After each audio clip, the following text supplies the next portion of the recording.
Okay, so as first past president of SaskCulture, I was at many meetings leading up to that moment. Ken Sago was our president at the official adoption of the new organization. And I guess part of what led up to SaskCulture coming into being was the transition from the Saskatchewan Council of Cultural Organizations.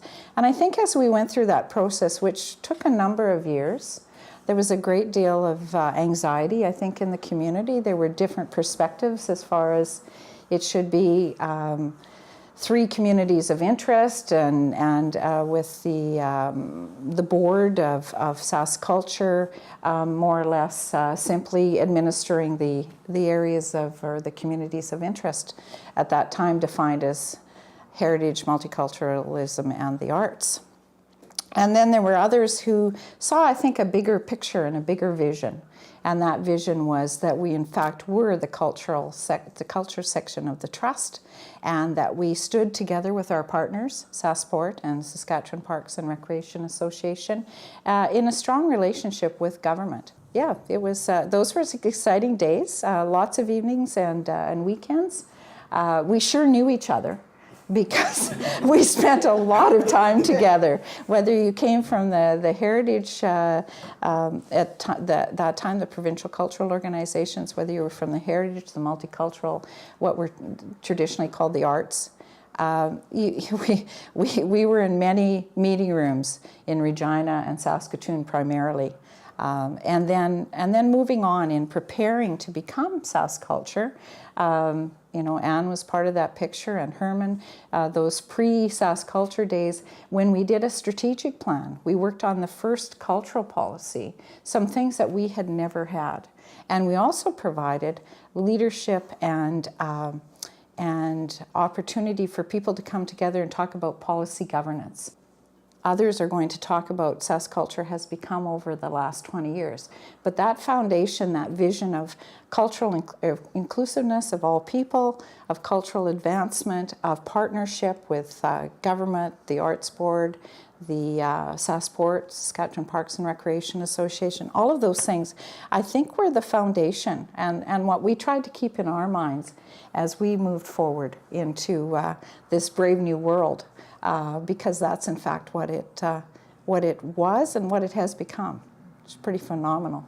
Right, and I think people at the time recognized that there were huge areas of the cultural community that never had any opportunity to get involved, never had the resources to get involved. And we realized that this new organization had to enable them to become valid partners in the cultural community and make their contribution. But I think too that the unique structure of the lottery system in Saskatchewan as compared to other provinces also enabled in a way that other provinces couldn't do so. You had the resources available to move forward. Right. And without those resources, I doubt we would be where we are. I think that's what was really exciting about it, that we had people on the board at the time who were very willing to spend those hours. And we did. We had long meetings, which sometimes went from Friday night to Sunday afternoon.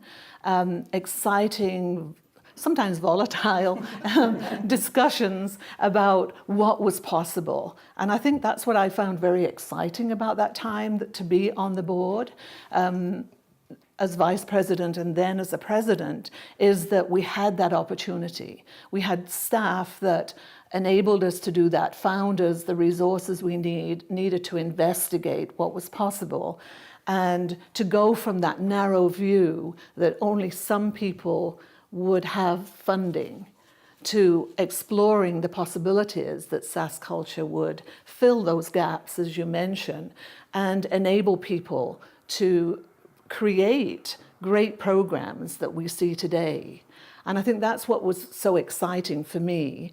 I learned so much about leadership from people on the board, from Ken and Cheryl, about how to work with people. I remember the time in St. Peter's Abbey where we were standing in the chapel area And we were so tired of sitting, and we were moving around and calling out ideas and sharing possibilities that it seemed so exciting to do. And then when we presented it to the community, it was a little bit of a shock to feel that resistance, but we knew it would be there. And I think that's what we learned as an organization. I think governance policies also enabled us to do that. Mm-hmm. If we had stayed in the traditional model of organizational process, I don't think we could have done as much as we've done.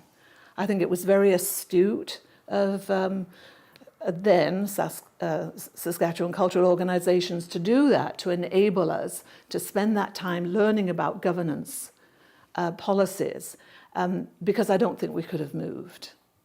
There were also, I think, a lot of effort to bring in our, improve our relationships, of course, with the government and with the Tri-Globals. And so there were a number of different initiatives that we really sort of worked on through there. There was the Community Initiatives Fund and developing those kinds of things that helped to improve our relationship with government so that that we could define our roles and not see ourselves as kind of rivals, and that we all had common cause to further culture in the province.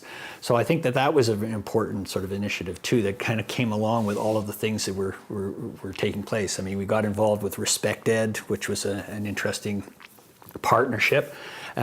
We also, as Herman mentioned before, we developed a much more formal relationship with the Saskatchewan Arts Board, which was very good because we've gone on from that point to do a number of different programs. The other thing that with our partners in the trust is that we started to really look at First Nations and Métis communities to sort of say, what can we do?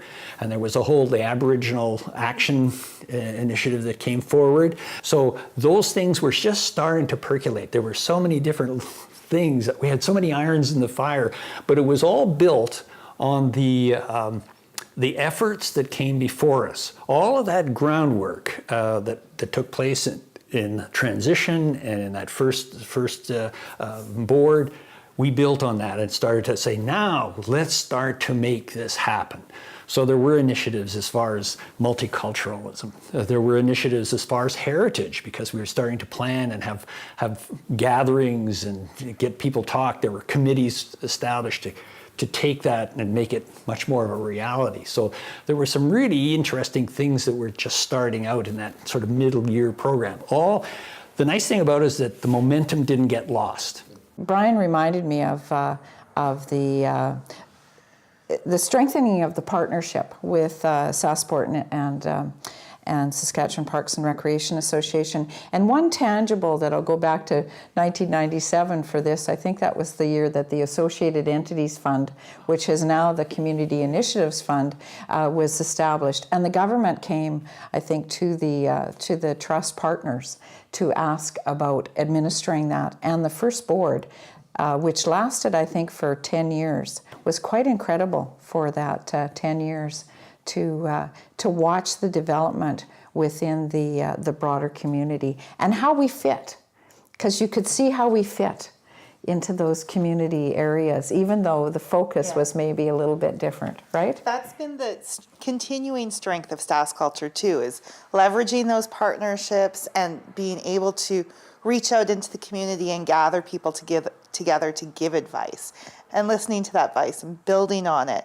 And you see that now, where SaskCulture isn't just a group of little organizations that happen to be on a list that the government has approved to get funding from the lotteries. You see it stretching out into all sorts of organizations, and it's built a reputation of leadership in the community. Well, we're not a top-down organization. We don't go to partners and say, we want you to do this.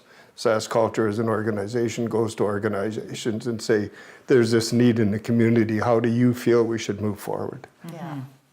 What's interesting to me that I hear in this conversation is, as you're talking about that broadening of perspective, there's no dilution of the vision. Instead, there's a strengthening of the common purpose that allows you to weather some of those storms. And that to me is just really interesting. I think to pick up on a thread, and as the most, I think, current past president of SaskCulture, one piece from a board perspective that we have really grown and developed and have an excellent working model is how we administer policy governance. That is sort of the backbone of what we do on the board of directors, and providing that guidance and stewardship to the operations staff and other organizations has really helped immensely in its success. And although we weren't on the ground floor building up this structure, we're certainly benefiting from it and using it as a tool to build us into the future. Well, the importance, it is important that it is there as a foundation, but it's also there for the board to move forward, and that through policy governance, we can look through these policies and we can look to see what's relevant today or what needs to be adapted to a new situation as things evolve, because policies that maybe have been in effect before perhaps need to be tweaked a bit. And this really gives us the opportunity to look at our policies and review them, change them, modify, and move forward as necessary. Also, I think policy governance is good, that the board can work through this, but we don't have to be the ones there making sure that every T is crossed and I is dotted, because we know that Rose and her staff are going to pick that up. And through policy governance, we stay a little bit of a distance away, but yet we are motivating and moving the organization forward based on the inputs that we get. Yeah, absolutely. I think that's true. I mean, always looking at the ends, not going, down into the operational aspects of it, allow us really to think on a strategic level and keep the organization moving forward and as a successful operation. Well, one of the things I found interesting, quite fascinating actually, was that when you look at the board members and the diversity of backgrounds, experience, etc., that you could have a reasonable, rational conversation without getting into fights because of the differences that exist, forth amongst people and what have you, amongst the board members. And I found that absolutely stunning. And that's because I like to discuss. But let's call it vigorous debate. Yes, yeah. With respect. Vigorous debate but with respect. Yes. Yeah. And you see, and that's to me, that was one of the markers that for me made SaskCulture successful. Yes. And that it doesn't mean that everyone agreed on every little point, what have you, but there was sufficient agreement that we could move forward. And it wasn't pushed by any particular individual. Right. It was the group itself, the board itself, making the decision to move forward on a specific issue. So, Very important point, Reggie. Exactly. We do have excellent discussions around our board, and it's amazing as I talk to new members, talking about the nominations committee and telling them that there is going to be vigorous discussion, but at the end of it, we make a vote. We agree before we begin that we're going to respect each other, and we all go along with what the majority feels is there. But we have sufficient discussion so that everybody has an opportunity to be heard. And I think it's a real sort of testament to what people bring to the table. It's really the passion. It's the passion about helping build a culturally vibrant Saskatchewan. Our mission, our values, and our end statements, the belief in that informs what we do around the board table. And I also think it's wonderful that in an evolutionary way, we've also passed the policy governance piece down to our organizations and Yes. really Yes, encouraged exactly. those boards to also adapt this as a governance model because it's successful and it's working. I'm not sure SaskCulture would be as healthy and as important in place in Saskatchewan as it would be today without this first institution of the policy governance. Well, I agree with that. Another thought that strikes me is that I felt relief from having conversations with staff, what have you, but not imposing my view, but can talk to them and get their perspective, that sort of thing, and what have you. And that was part of my education. It wasn't for me to bring their views to the board of directors. That comes through the director, Rose and so forth. But it was interesting because, for me, it was interesting because I could see how it was important as a board member to listen to what people were saying, staff or whatever, what have you. And Rose was the primary staff at that time of my tenure on the board, and and learning how to kind of shape shift in a way. And I'm talking about personally now. She would have a particular point of view. In my mind, I would say, no, that's nonsense. That's just simply not going to work. And the reason why I was saying that is because I had no experience that would support the notion of what she was saying was going to be valid, or with other members on the board. Patience with me by other board members and staff, what have you, was critical to my education and participation on the board of directors. When we plant a tree out here on the prairie, you must tend the seedling so very carefully. When you plant a tree, you look beyond tomorrow to believe in what can happen. When you plant a tree,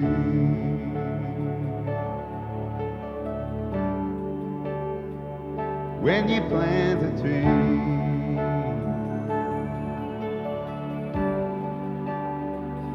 when you plant